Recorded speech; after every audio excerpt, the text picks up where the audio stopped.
Praise the Lord, hallelujah. मसीह यीशु में आप सबकी सलामती चाहते हैं और खुदावंद का शुक्र अदा करते हैं कि आज फिर एक बार खुदावंद ने हमें ये मौका फराहम किया कि हम एसेंस ऑफ वर्शिप के एक खूबसूरत एपिसोड के साथ आपकी हज़ूरी में हाजिर हो सकें। इससे पहले कि बहुत सारी बातें मैं करूं, मैं चाहती हूं कि आज हमारे दरमियान जो शख्सियत है वो बहुत ही हमारे लिए मोतबर है, हमारे लिए बहुत ही ज़्यादा ब्लेसिंग का सबब बनी है। और मैं नहीं चाहती कि वो ब्लेसिंग जो हमने रिसीव की हैं आप उससे दूर रह जाएं। तो मैं चाहती हूँ कि जावेद साहब हमारी आज की मेहमान शख्सियत का तारुफ करवाएं। मैं बड़ा ही आज खुदा उनका शुक्र अदा करता हूँ कि खुदा ने एक ऐसी शख्सियत को हमसे मिलवाया है जो गवाहियों से भरी हुई शख्सियत है। और जब जवान खुदावंद के हुजूर आते हैं, जब जवान खुदावंद को अपना आप देते हैं तो आसमान पर बड़ी खुशी होती है। खुदा का कलाम हमें सिखाता है कि किस तरह से खुदा नौजवानी में लोगों से प्यार करता है और उन्हें सरफराज करता है। मैं भी चाहता हूँ कि मैं जल्दी आपका तारुफ उस शख्सियत से कराऊँ। वो पाकिस्तान से नहीं बल्कि UAE से आए हैं, दुबई से वो आए हैं और खुदावंद की हम्दो सना करते हैं, प्रस्तिश करते हैं।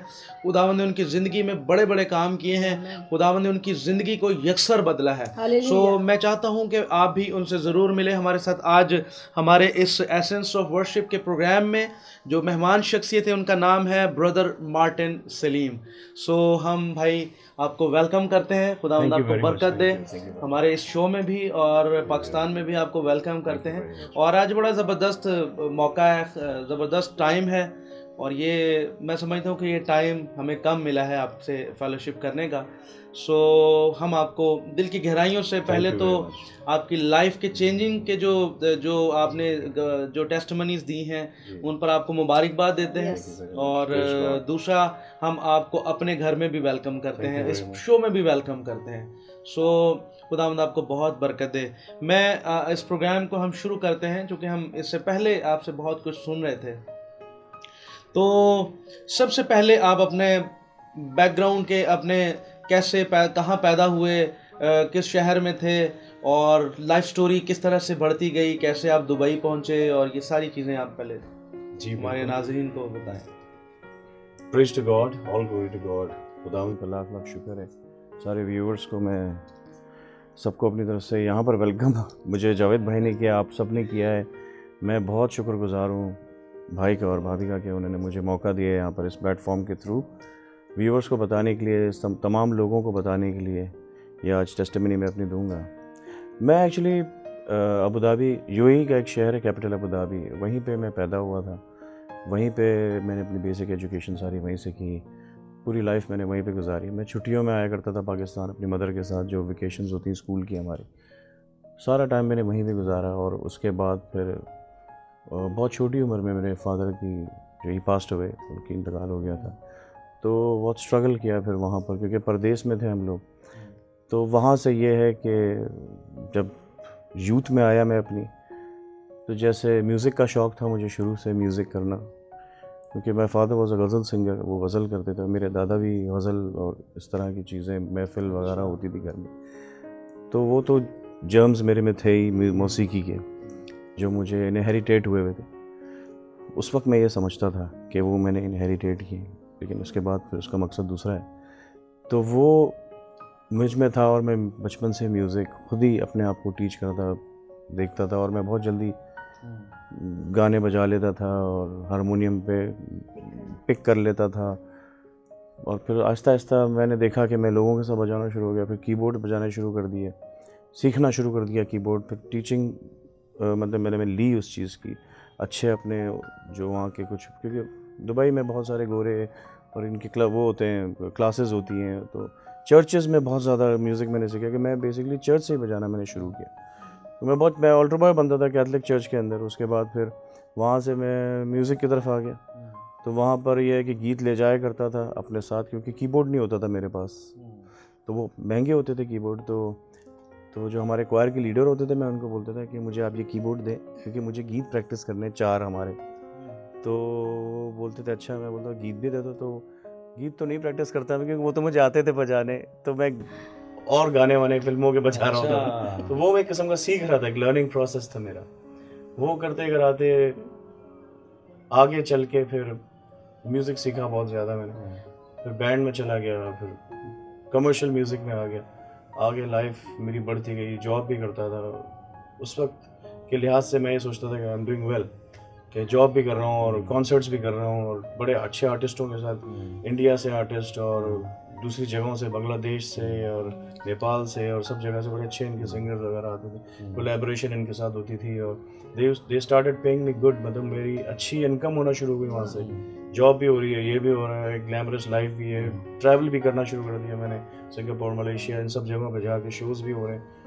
मतलब मैं सोचता था अपने दिल में कि जब मैं बड़े आर्टिस्टों को देखता था, मैं बोलता था कि यार मैं कब इस तरह ट्रैवल करूँगा और मैं इस तरह कब उस दुनिया में मैं कब ट्रैवल करूँगा और मैं कब इस तरह जो है इस तरह के होटल कोई मेरे नाम पे भी बुक करे रूम्स और मैं भी प्लेन में अब उनके खर्चे पे जाऊँ, फर्स्ट क्लास में या बिजनेस क्लास में ट्रैवल करूँ। इस तरह के जो है खुदा ने मुझे वो भी दिया उस वक्त, मैंने वो लाइफ भी इंजॉय की। मैंने मांगा, मैंने बोला मुझे भी चाहिए, तो मैंने वो चीज़ें सारी इंजॉय की।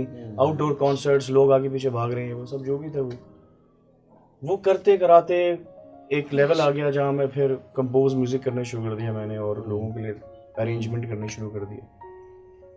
वो करते करते सारा ये हुआ कि मैं फिर उससे दूर होना शुरू हो गया, क्योंकि उसके साथ फिर यही हुआ कि मेरी जो उसमें एक जो रूह थी वो कम होना शुरू हो गई उस चीज़ के अंदर, और खुदा ने मुझे जो चुन लिया कि अब तुम इस काम के लिए इस्तेमाल हो। बुलाहट का एहसास कब आपको हुआ? बुलाहट का एहसास मुझे तब हुआ कि मैं बताना चाहता हूँ ये बात लोगों को कि जब मैं ये काम कर रहा था म्यूज़िक का और ये सारी चीज़ें, तो उसके साथ जो बैगेज एक आता है, जो एक आर्टिस्ट के साथ आता है, कि वो फिर उन तमाम शोबों में, उन तमाम हरकत में शामिल हो जाता है जो खुदा को पसंद नहीं है बेसिकली। तो मैं भी उन हरकत में शामिल था और एक आर्टिस्ट के लिए वो बहुत खुशी या वो एक फ़ैशन होता है ड्रिंक करना या व्हाटएवर, वो सब चीज़ें हैं। इसको मैं बिल्कुल भी प्रमोट नहीं करूँगा, लेकिन ये गलत चीज़ें हैं बहुत ज़्यादा। लेकिन ये है कि वो मैं था उन चीज़ों के अंदर और उसी तरह की लाइफ में गुजार रहा था, कॉन्सर्ट्स और ये। तो सबसे ज़्यादा मुझे ये हो गया था कि मैं सबसे पहले तो मैं इससे कैसे जान छुड़ाऊँ, ये जो मेरे साथ जहर लग गया बेसिकली। और ये ऐसा हुआ था कि लोगों ने एक्सेप्ट कर लिया था मुझे इसके साथ, कि जब ये भाई आएंगे कॉन्सर्ट करने के लिए तो सबसे पहले इनका फ्यूल तो होना चाहिए, क्योंकि हमारा कॉन्सर्ट फिर हिट हो जाएगा।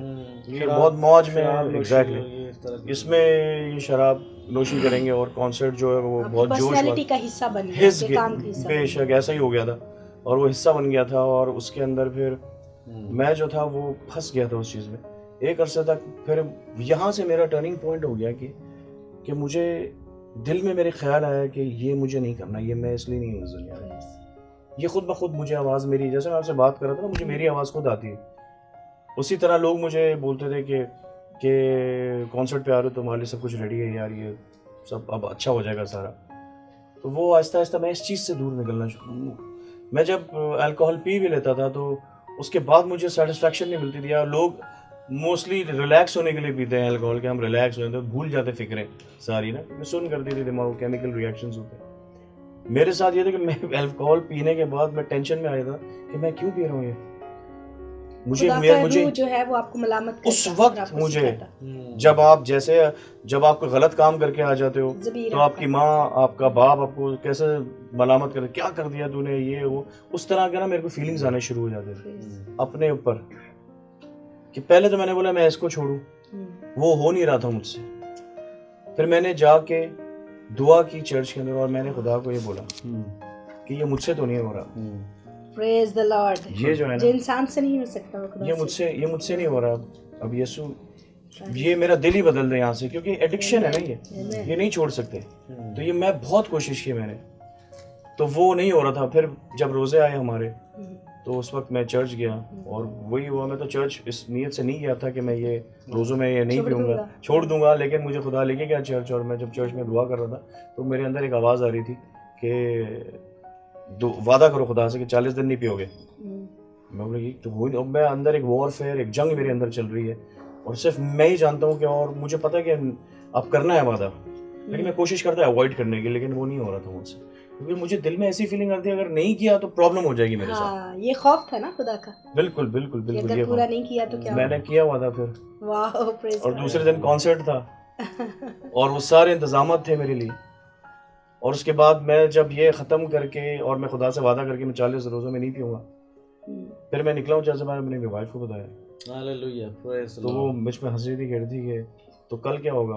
मैंने कहा कल मैं देखता हूँ, कुछ ना कुछ कर लेंगे, चलो। तो मैंने फिर दिमाग में सोचा कि मैं वहाँ जाऊँगा और उनको बोलूँगा कि मैं ट्रीटमेंट पे हूँ, तो जिसकी वजह से मैं ये अल्कोहल एक्सक्यूज़ दूंगा, एक वैलिड एक्सक्यूज़ कि मैं वो ट्रीटमेंट पे हूँ तो मैं ये पी नहीं सकता, क्योंकि इसको पीने से अगर मुझे रिएक्शन हो जाएगा तो यार प्रॉब्लम हो। तो वो फ़ौरन मुझे मना कर देते कि हाँ सही है यार, ये तो चलो कल वल पी लेंगे, फिर तुम कहाँ जा रहे हो। तो मैं ये सोच के गया था, ये तो मैं हैंडल कर लूँगा 2 मिनट में। तो जब मैं गया उस पार्टी के अंदर, वहाँ जाके जब वो हुआ सारा, जब आए वो मेरे पास, तो मैं सोच के तो ये गया था, लेकिन फिर मुझे मेरी आवाज़ दोबारा से अंदर आई कि झूठ नहीं बोलना है अंदर, सच बोलना है। वाह, झूठ क्यों बोलना है, ऐसा तो हुआ नहीं, तो सच बोलो कि मैं रोज़े चल रहे हैं और मैं नहीं पी सकता।